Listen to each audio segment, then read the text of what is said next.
Welcome to this deep dive into the story of The Order 1886, a cinematic action-adventure game that transports us to a reimagined Victorian-era London steeped in mystery, conflict, and a supernatural intrigue. Developed by Ready at Dawn and released in 2015 exclusively for the PlayStation 4, this game blends historical settings with an alternate history where advanced technology and ancient threats collide. You'll follow the Knights of the Round Table, not the legendary figures of the Arthurian myth, but a secretive order tasked with protecting humanity from monstrous half-breeds, creatures born from a genetic divergence centuries ago. So let's step into the shadows of a city under siege, where knights wield futuristic weapons and the line between human and monster blurs. Our story begins in the heart of London in the autumn of 1886, where the Knights of the Order face not only the ancient threat of the half-breeds, but also a growing rebellion that threatens to upend the fragile balance of their world. In the autumn of 1886, London is under siege, caught in a brutal struggle between two deadly threats. On one side, half-breeds, monstrous creatures born from an ancient genetic rift, stalk the shadows, their werewolf-like lichen forms tearing through the city's underbelly. On the other side, a growing anti-government insurgency fuels chaos, with rebels striking against the crown and its allies. At the heart of this conflict stands the Order, an ancient brotherhood of knights descended from the legendary Round Table, sworn to protect humanity from the half-breed menace. But as the city burns, tensions within the Order and beyond threaten to unravel their mission. Our story follows Sir Galahad, a seasoned knight whose real name is Grayson, a man hardened by years of battling monsters and navigating the Order's rigid hierarchy. We join him in the affluent district of Mayfair, where rebel forces have launched a bold attack. Galahad and his fellow knights engage in a fierce firefight, their advanced weaponry, a blend of Victorian craftsmanship and futuristic technology, cutting through the insurgents. The rebels are driven back, retreating into the labyrinthian tunnels of London's underground. Galahad pursues, his resolve unshaken, but what he finds below ground shifts the stakes entirely. Lurking in the darkness are lichens, their snarling, beastly forms a grim reminder of the Order's true purpose. The encounter raises a chilling question. Why are rebels and half-breeds operating in such close proximity? Galahad's mentor, Sir Percival, one of the Order's most veteran and respected knights, senses a deeper connection. Percival, whose real name is Thomas, is a grizzled warrior with an unshakable dedication to the Order's mission. He suspects the rebel insurgency and the lichen attacks are connected, a theory that could redefine the Order's priorities. He brings his concerns to the Lord Chancellor, the stern, authoritative leader of the Order, a man whose traditionalist views leave little room for dissent. Percival argues for a mission into Whitechapel, the rebel stronghold, to uncover the truth, but the Lord Chancellor dismisses him, insisting the Order's sole focus must remain on eradicating half-breeds. Frustrated, Percival turns to Sir Lucan, the Knight Commander and the Lord Chancellor's adopted son. Lucan, a younger leader with a more open mind, gives tacit approval for an unsanctioned operation, setting the stage for a fateful mission. Galahad and Percival assemble their team. Lady Igraine, a skilled and determined knight whose sharp intellect matches her combat prowess, and the Marquis de Lafayette, a charismatic French nobleman and recent recruit to the Order, eager to prove himself. Together, they venture into Whitechapel, a district teeming with poverty, unrest, and danger. The team faces fierce resistance from rebel forces, their journey marked by brutal skirmishes through the fog-choked streets. Their destination is the abandoned Royal London Hospital, now a rebel stronghold. But as they breach its walls, they find not just insurgents, but a pack of lichens prowling the decrepit halls. The discovery confirms Percival's suspicions. Something sinister links the rebels and the half-breeds. Amid the chaos, Galahad and Igraine uncover evidence of a bold rebel plot. The insurgents plan to infiltrate the Agamemnon, the flagship airship of the powerful United India Company, and assassinate its chairman, Lord Hastings. The airship, a marvel of 1886's advanced technology, is a floating symbol of imperial wealth and influence. With time running out, the team boards the Agamemnon, navigating its opulent corridors and vast decks to thwart the attack. They confront the rebel assassins in a tense standoff, managing to save Lord Hastings just as a bomb detonates, rocking the airship. The explosion is only the beginning. As passengers are evacuated, Galahad and Percival stay behind, determined to capture the rebel leader orchestrating this plot. Their search is cut short by a second catastrophic explosion. The Agamemnon spirals out of control, plummeting toward London below. The airship crashes into Hyde Park, its wreckage obliterating the iconic Crystal Palace in a fiery spectacle. Galahad, battered but alive, emerges from the debris. As he searches the wreckage, he finds Percival, his mentor, friend, and one of the Order's greatest knights, dead, claimed by the disaster. The loss is a devastating blow, not just to Galahad, but to the Order itself. The destruction of the Agamemnon and the death of Percival mark a turning point, raising questions about the rebels' true motives, the Lycans' role, and the Order's ability to protect a city spiraling into chaos. The wreckage of the Agamemnon lies smoldering in Hyde Park, the Crystal Palace reduced to rubble, and Sir Percival, one of the Order's greatest knights, is dead. For Sir Galahad, this loss is personal, fueling a burning need for answers in a city gripped by chaos. As London reels from the disaster, the Order convenes at the Palace of Westminster, where the weight of recent events hangs heavy over the Round Table. The council chamber, steeped in tradition, is a place of solemn authority, but today it crackles with tension. The meeting begins with a bittersweet moment. The Marquis de Lafayette, the French nobleman and newest member of the Order, is knighted, formally taking Percival's seat at the Round Table. Lafayette's charisma and skill have earned him this honor, but the ceremony is overshadowed by the Lord Chancellor's scathing rebuke. The Order's leader, a towering figure of tradition and discipline, condemns the Whitechapel mission that led to Percival's death. He calls it a reckless failure, blaming Galahad and his team for collateral damage and the loss of a veteran knight. His words cut deep, dismissing Percival's death and the team's discovery of the rebel plot as inconsequential. Before the debate can escalate, the council is jolted by an urgent alarm. Rebels have launched a brazen attack on Westminster Bridge, targeting Lord Hastings, the chairman of the United India Company, who narrowly escaped death aboard the Agamemnon. Galahad, Lafayette, and Lady Igraine spring into action, racing to the bridge. In a chaotic clash, they repel the insurgents, saving Hastings once again. But for Galahad, this victory feels hollow, his grief and rage over Percival's death driving him to seek justice. Consumed by his need for answers, Galahad returns to Whitechapel, the heart of the rebel stronghold, determined to confront their leader. There, he meets Lakshmi Bai, a fierce and resolute Indian woman leading the insurgency. Far from the faceless enemy he expected, Lakshmi pleads with Galahad, revealing a shocking truth. The United India Company, not the rebels, is the true threat to London. She claims the company is involved in something far darker than political corruption. Intrigued and desperate for clarity, Galahad follows her to the company's warehouses in Blackwall. What they uncover is chilling.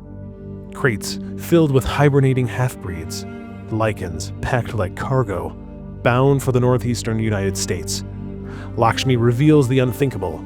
Lord Hastings, the man the Order has twice saved, is himself a half-breed, a vampire orchestrating this sinister trade. She argues that Hastings is retaliating against the Order's recent successes in culling half-breeds, using his influence to smuggle these creatures abroad for unknown purposes. The discovery shakes Galahad's faith in the Order's mission, forcing him to question who the real enemy is. Galahad brings this explosive revelation to the Order at Westminster, but his concerns are met with cold dismissal. The Lord Chancellor, entrenched in his belief that the Order's sole purpose is to fight half-breeds, refuses to entertain the idea of a conspiracy within the United India Company. Frustrated, Galahad finds an ally in Sir Lucan, the Knight Commander and the Lord Chancellor's adopted son. Lucan, torn between loyalty to his father and his trust in Galahad, agrees to investigate. Together, they infiltrate the United India Company's headquarters in Mayfair, a fortress of wealth and power. Inside, they uncover damning evidence, documents confirming the trafficking of half-breeds overseas, a plot that reaches the highest echelons of the company. Their search leads them to Lord Hastings himself, but the confrontation takes a horrifying turn. Hastings reveals his true nature, transforming into a vampire, his elegant facade replaced by a monstrous hunger. Before Galahad can strike, another betrayal cuts deeper. Sir Lucan, the Knight Commander, reveals himself as a Lycan, his allegiance to the Order a lie. In a brutal clash, Lucan attacks Galahad, their fight tearing through the headquarters. Galahad, stunned by the betrayal, holds his own, but Lucan escapes as the authorities close in. The aftermath is swift and merciless. Lafayette and Lady Igraine, arriving on the scene, apprehend Galahad. The Order, unwilling to believe his claims about Hastings and Lucan, brand him a traitor. Charged with treason for his unsanctioned actions and chaos in Mayfair, Galahad is sentenced to death. As he's taken into custody, the weight of betrayal, by Lucan, by the Order, and by the system he swore to serve, settles over him. London's shadow grows darker, and the line between ally and enemy blurs beyond recognition. Weeks have now passed since Sir Galahad was branded a traitor and sentenced to death by the Order he once served. Imprisoned in the cold, labyrinthian depths of the Westminster catacombs, he faces a grim fate. But Galahad is not a man to be caged. After a daring escape, he breaks free from his captors, navigating the shadowy tunnels beneath London. His flight is desperate, the weight of betrayal and loss pressing down on him. As he emerges into the city, he finds himself cornered by the Order's forces, their weapons drawn. With nowhere left to run, Galahad makes a fateful choice. Standing at the edge of a ledge overlooking the Thames, he leaps into the icy waters below, vanishing into the current as his pursuers watch in stunned silence. Galahad's plunge is not the end. He is pulled from the river by an unexpected ally, Nikola Tesla, the brilliant but eccentric armorer of the Order, whose inventions, advanced rifles, arc guns, and the mysterious Blackwater elixir, have long empowered the Knights. Tesla, a man of science, caught in a world of monsters and intrigue, fears he's under suspicion for aiding Galahad. Determined to protect his ally, Galahad returns to the heart of danger, Westminster. He infiltrates the Order's stronghold to extract Tesla, moving through its fortified halls with the stealth of a man who knows its secrets. In Tesla's laboratory, he finds the inventor alive, but the reunion is cut short by a familiar foe. Sir Lucan, the Knight Commander, stands before him. Lucan, revealed as a Lycan and a traitor to the Order, betrayed Galahad at the United India Company headquarters, shattering their brotherhood. Now, the two clash in a brutal, personal duel amidst the laboratory's flickering lights and whirring machines. Galahad fights with the fury of a man wronged, his skill and resolve overpowering Lucan. The Knight Commander falls, mortally wounded, his Lycan strength no match for Galahad's determination. As he lies dying, Lucan's defiance gives way to regret. He confesses that his betrayal was not born of malice, but of desperation to save his race from extinction. His words carry the weight of a man torn between two worlds, but they cannot undo the pain he's caused. The confrontation is interrupted by the arrival of the Lord Chancellor, the Order's stern patriarch. In a moment of raw honesty, he reveals a secret that redefines everything Galahad thought he knew. Centuries ago, the Lord Chancellor waged a merciless campaign against a tribe of Lycans, slaughtering them to protect humanity. But when he found the infant Lucan among the fallen, he couldn't bring himself to kill the child. Instead, he raised Lucan as his own son, hiding his true nature from the Order. The revelation is a gut punch. The Lord Chancellor knew of Lucan's Lycan heritage and protected him, even as it led to betrayal and chaos. He orders Galahad to keep Lucan's treachery a secret, insisting that the Order's reputation must remain untarnished, even if it means Galahad remains a fugitive, his name forever stained by a false charge of treason. The Lord Chancellor, unable to kill his adopted son, places the final burden on Galahad. He leaves the room, silently tasking him with delivering the coup de grace. Galahad stands over Lucan, his former comrade, their shared history flashing between them, missions fought side by side, trust forged in battle, now shattered. Lucan, remorseful, seeks reconciliation in his final moments. Galahad, his heart heavy with grief and duty, raises his weapon. A single shot rings out, and the world fades to black, leaving the act's finality shrouded in silence. London descends into martial law, with its streets patrolled by police and its skies heavy with tension. A final glimpse of Galahad emerges. He stands on a rooftop overlooking the city, the weight of his choices etched into his face. Nikola Tesla's voice crackles over a radio, urging him to flee before the authorities close in. Galahad responds with quiet resolve, promising to join Tesla soon. But as he gazes out at the city he once swore to protect, he speaks words that echo with finality. "I am Galahad no more." The man who was a knight, a servant of the Order, had been forged anew by betrayal and truth, his path now uncertain in a world on the brink. The story of the Order 1886 is a tapestry of ambition and tragedy, weaving together a richly imagined alternate history with themes of loyalty, betrayal, and the cost of duty. From the fog-choked streets of Victorian London to the wreckage of the Agamemnon airship, we followed Sir Galahad, a knight whose unwavering commitment to the Order is tested by revelations that shake the very foundation of his world.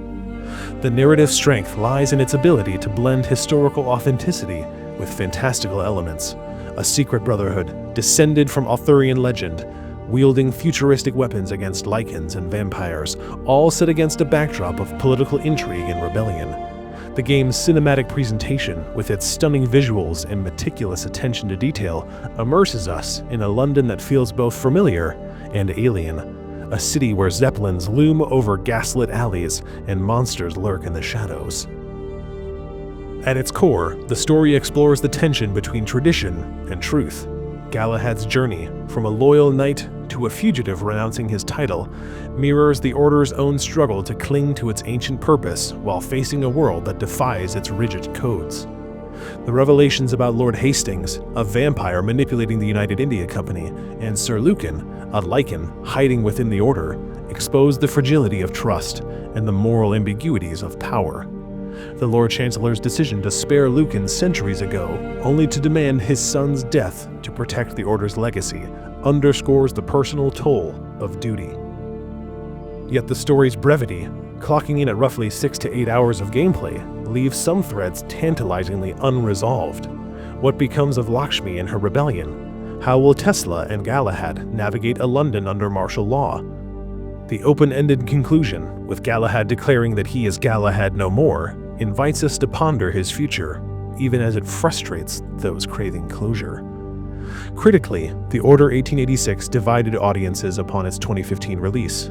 Its narrative ambition and world-building were praised, but many felt the story was overshadowed by its linear gameplay in quite short length, leaving players hungry for more of its richly crafted universe.